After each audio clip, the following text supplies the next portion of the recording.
এবং আমাকে তোমাদেরকে শিক্ষাদান করার সুযোগ করে দিয়েছেন, সেই মহান প্রতিপালকের শুকরিয়া আদায় করি। আলহামদুলিল্লাহ। সালাত সালাম বর্ষিত হোক আমাদের নবী মুহাম্মদ সাল্লাল্লাহু আলাইহি ওয়াসাল্লামের উপর, যার আদর্শকে বাস্তবায়ন করতে পারলে আমাদের জন্য ইহকালে শান্তি এবং পরকালে সুখময় স্থান জান্নাত লাভ করতে পারবো।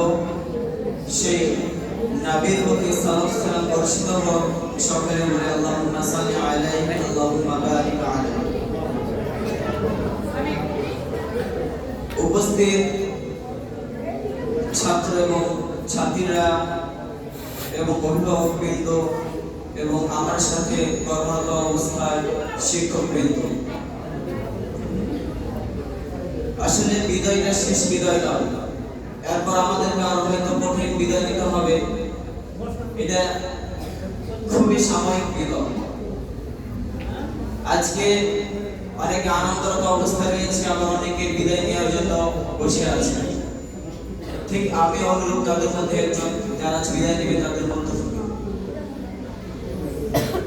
বিশেষ করে সকল ছাত্রদের প্রতি আমার কিছু কথা।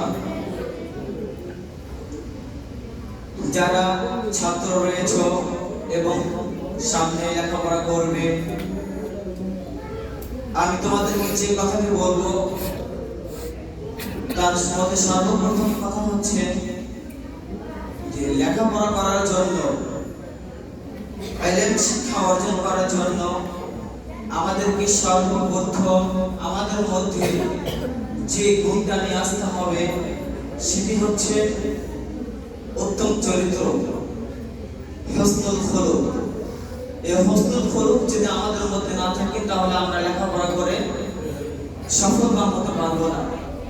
কারণ আল্লাহ সুবহানাহু ওয়া তাআলা নিজে পবিত্র এবং তিনি পবিত্রকারীদেরকে ভালোবাসেন এবং তিনি কোরআন এবং হাদিসের জ্ঞানটা পবিত্র ব্যক্তিদেরকে দেন। তাই সকলকে উদারত ভাবে অনুরোধ করব, যারা ছাত্রছাত্রী তোমাদেরকে সর্বপ্রথম উত্তম আখলাক নিয়ে আসতে হবে। কারণ যিনি আমাদের মডেল মুহাম্মদ সাল্লাল্লাহু আলাইহি ওয়াসাল্লাম, তিনাকে নবী হওয়ার জন্য তাকে উত্তম আদর্শিত হতে হয়েছে। আর আমরা তো তার উপর, ঠিক আমাদের উত্তম আদর্শ হতে হবে। তাই লেখাপড়ার পূর্বে বিশেষ করে গার্ডিয়ানদেরকে অনুরোধ করবো, আপনারা আপনাদের সন্তানদেরকে মাদ্রাসাতে এবং স্কুলে ভর্তি করার পূর্বে তাকে উত্তম আখলাক, উত্তম চরিত্র শিক্ষা দান করুন। আপনার সন্তানকে যদি আপনি ভালো আলেম, ভালো জ্ঞানী ব্যক্তি বানাতে চান, তাহলে তার প্রথম যে শিক্ষাটা দিবেন তার সর্বপ্রথম শিক্ষা হচ্ছে উত্তম আখলাক, চরিত্র। শিক্ষকদের সাথে কেমন ব্যবহার করবে, যারা মুরব্বী রয়েছে তাদের সাথে কেমন ব্যবহার করতে হবে, পিতামাতার সাথে কেমন ব্যবহার করতে হবে, সহপাঠীর সাথে কেমন ব্যবহার করতে হবে, আখলাক তার চরিত্র তাদেরকে শিক্ষা দিবেন। এবং ছাত্রদেরকে বলবো অবশ্যই শিক্ষাটা গ্রহণ করে নেবা। দ্বিতীয়ত হচ্ছে তোমরা তোমাদের পড়ালেখার জন্য অমনোযোগী না হয়ে, গাফিল না হয়ে তোমরা তর্ক হবা, তোমরা পরিশ্রমী হবা। যদি তোমরা পরিশ্রম করতে পারো, যদি তোমরা কিতাবের পিছনে শ্রম দিতে পারো, তাহলে তোমরা উত্তম কিছু দিতে পারবা, তাছাড়া তোমরা দিতে পারবা না। গাফিল কখনো উপকার ইলম দিতে পারে না। আর ইলম সবচেয়ে হচ্ছে কৃপণ ব্যক্তি, ইলম সবচেয়ে হচ্ছে কৃপণ ব্যক্তি। ইলম নিতে হলে ইলমের পিছনে অনেক পরিশ্রম করতে হবে, পরিশ্রম করার পর সে ইলমটা পাওয়া, তাছাড়া ইলম পাওয়া না।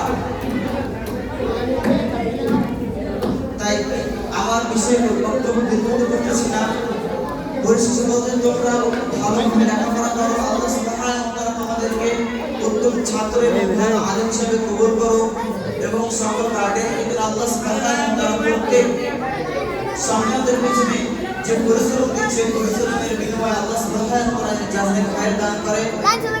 আর পরিশেষে আরেকটি কথা, তোমাদের অত্র প্রতিষ্ঠানে শিক্ষাদানের ক্ষেত্রে আমি তোমাদেরকে হয়তো অনেক বকা দিয়েছি, বা লেখাপড়ার ক্ষেত্রে বা অক্ষরে তোমাদের মধ্যে হয়তো কখনো কঠোর হয়েছি, মায়ের কিছু ব্যবহার করেছি, এই জন্য আমি তোমাদের কাছে ক্ষমা প্রার্থী। তোমরা আমাদেরকে নিজ করে তোমরা আমাকে ক্ষমার দৃষ্টিতে দেখো। পরিশেষে আল্লাহ সুবহানাহু ওয়া তাআলা আমাদের সকলকে ভালো আলেম তার দিনে পরিচিত হিসাবে কবুল করুন। সকলে বলে আল্লাহুম্মা আমিন। ওয়া আখিরু দাওয়ানা আলহামদুলিল্লাহি।